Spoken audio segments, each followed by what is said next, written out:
Ava Mansfield had always lived in a world where love came wrapped in caution tape. Being the daughter of Robert Mansfield, a real estate titan whose name made bankers sit straighter and socialites whisper greedily, she learned early that every smile someone gave her had a price. In high school, boys liked her because she was the daughter of Mansfield estates. In college, men invited her out because her family owned half the skyline. By 23, she'd already had one fiancé walk away with a chunk of her trust fund, because she hadn't protected herself. Since then, Ava vowed never again to fall blindly. She built walls around her emotions, wore her independence like armor, and whenever she met someone, she waited for the inevitable moment when they'd reveal their true intentions. So when she met Daniel Fox, it felt almost like a mistake, like something too genuine to be meant for her.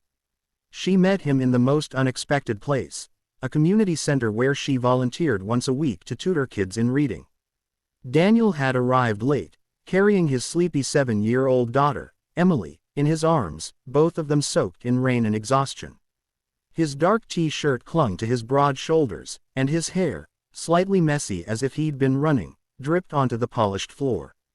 When Ava asked if everything was okay, Daniel offered a tired, apologetic smile. "Long day. One of my shifts ran late." She didn't know then that he worked 2 jobs, fixing cars at an auto shop during the day and stocking shelves at night, to keep a roof over their heads. She only knew that Emily adored him, and the way he looked at his daughter made something tremble in her chest. Weeks turned into months, and soon Ava found herself laughing at Daniel's quiet jokes, making extra sandwiches for Emily, and pretending not to notice how warm her cheeks grew whenever Daniel brushed past her. He was nothing like the men she usually dated. No expensive suits, no rehearsed charm, no entitlement, just kindness, honesty, dignity, and a softness around Emily that melted Ava every time. The night he proposed, it was raining again. Not the glamorous rainfall seen in movies, but a messy, cold drizzle that turned streets into mirrors. Daniel took her to the little diner where they'd had their first unofficial date, buying her the same slice of cherry pie she'd loved. When he got down on one knee, his voice shook. "Ava, you're the best thing that's happened to me and Emily. I don't have much. I don't have anything fancy to offer. But I love you. Will you marry me?" She said yes, but fear scraped at the back of her throat. That night, when they returned to her penthouse, she placed a thick stack of papers on the coffee table.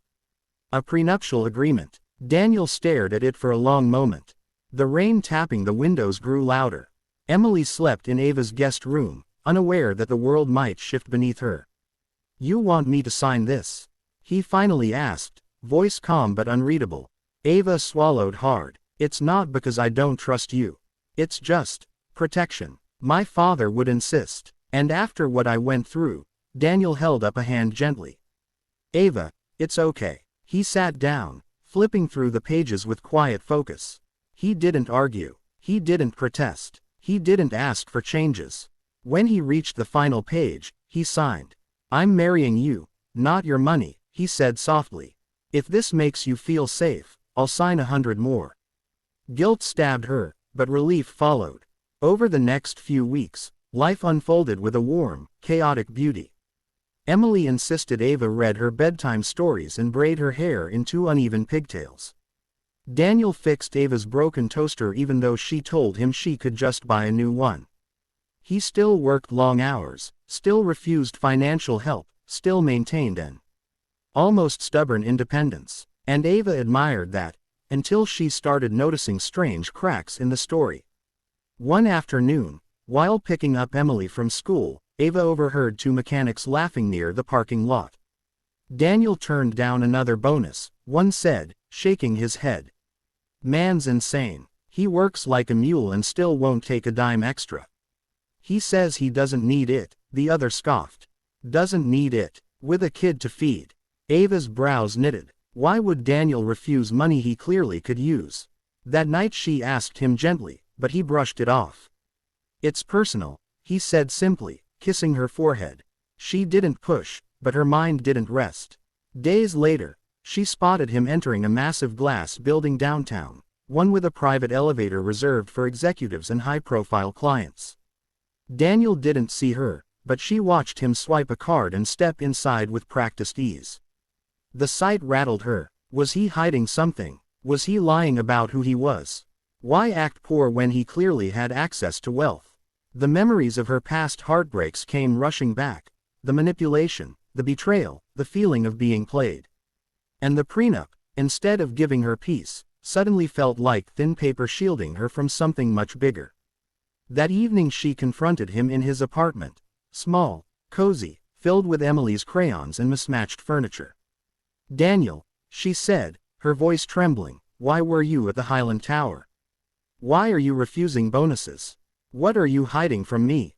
Daniel grew pale, opening his mouth to respond, when someone knocked on the door. A tall man in a gray suit stood outside, holding a thick envelope. "Mr. Fox," he said formally, "my condolences. You've been named sole heir to the Fox estate. The firm needs your signature." Daniel's face blanched. Ava's heart nearly stopped, and that was when she realized she wasn't the only one carrying fears. Daniel had secrets too, and everything she thought she knew about him was about to unravel. Part 2. Daniel didn't speak for a long time. The envelope lay unopened on the coffee table, its edges sharp under the dim living room light. Emily sat curled on the couch, clutching her stuffed bunny, sensing the tension without understanding it. Ava stood by the window, arms hugging herself, trying to steady her breath. Finally, Daniel sat down and tore the envelope open. The rustle of paper echoed like thunder in the room. He read silently until his hands began to tremble around the pages. When he finally looked up, his eyes glistened, not with greed or excitement, but with grief. "My father," he whispered, "died last week." Ava stiffened. She had never heard him mention a living father, only that his mother passed when he was young. "Daniel, I'm so sorry," she murmured. He shook his head, voice hoarse. "We weren't close. Not for a long time. He didn't approve of my choices, Emily's mother, the life I tried to build. When she died, he said it was my fault. We stopped speaking. I didn't want anything from him." He handed Ava the letter. Her fingers trembled as she read it. A $10 million inheritance, including investment property, trust accounts, and a controlling position in Fox Financial Holdings. The massive building she saw him enter, owned partly by his father's firm. The elevator, access tied to Daniel's birthright. "You knew," Ava whispered. "About everything." Daniel sighed deeply. "My father tried to reconnect a year ago. I refused. I didn't want his money.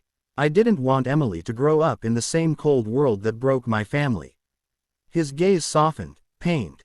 "I met you at the community center long before I knew he was dying. I wasn't pretending to be poor. I just built a life outside his shadow." Ava felt her chest tighten. For months, she had believed Daniel's modest life was all he had. For months, she drew comfort from the simplicity he lived in. For months, she feared he might be like all the others, yet here he was, a man who had walked away from wealth, not toward it. And suddenly, the prenup she had pushed forward felt cheap. She sat beside him. "Daniel, why didn't you tell me?" His eyes met hers, steady but full of vulnerability. "Because I needed to know if you loved me without any of this. I needed to make choices that belonged to me, not my father's money. And I didn't want you to think I was playing some game." He looked down. "When you gave me that prenup, it hurt. Not because I wanted your wealth, but because I thought you didn't trust my heart." Ava swallowed. "I was scared. I thought you might leave me for the same reasons others did. I thought." "I know," he murmured gently. "And I don't blame you." Silence settled over them, heavy but cleansing. Emily climbed into Ava's lap, her little arms wrapping around her waist. "Are you mad at Daddy?" she whispered. Ava kissed her head. "No, sweetheart, not at all." Emily beamed and nestled closer. Daniel watched them, something tender flickering in his eyes. He took the prenup from the table, creased, marked, worn from being carried in his bag for weeks. Then, without warning, he tore it straight down the middle. Ava gasped. "Daniel, I'm not marrying you with fear between us," he said softly. "My father used money like a weapon his whole life. I won't let that poison what we have." Tears warmed her cheeks. I don't care about the inheritance, she whispered. I care about you. Daniel cupped her cheek, thumb brushing away a tear. And I love you. Whether we live in a tiny apartment or a mansion, whether I have $10 or 10 million. The weeks that followed were transformative. Daniel resigned from the auto shop, choosing to work part-time while he learned how to responsibly manage the estate. Ava helped him navigate the legal maze. Emily adjusted to seeing her father less exhausted and more present, laughing louder than she had in years. Their wedding was small and intimate, nothing like the Mansfield galas Ava grew up attending. Under an old oak tree, with fairy lights strung between branches, Daniel waited in a crisp navy suit, wearing his father's old watch as a sign of closure. Emily walked Ava down the aisle, holding her hand tightly. The moment Ava reached Daniel, everything fell into perfect stillness. During their vows, Ava promised trust over fear, love over protection, and partnership over secrets. Daniel vowed to be her safe place, her equal, her truth, even on the days when life felt too heavy to bear. When they kissed, Emily cheered loud enough to startle the birds in the trees. Later, during their slow dance, Ava whispered into his shoulder, I would have married you even if you had nothing. Daniel pressed his forehead to hers.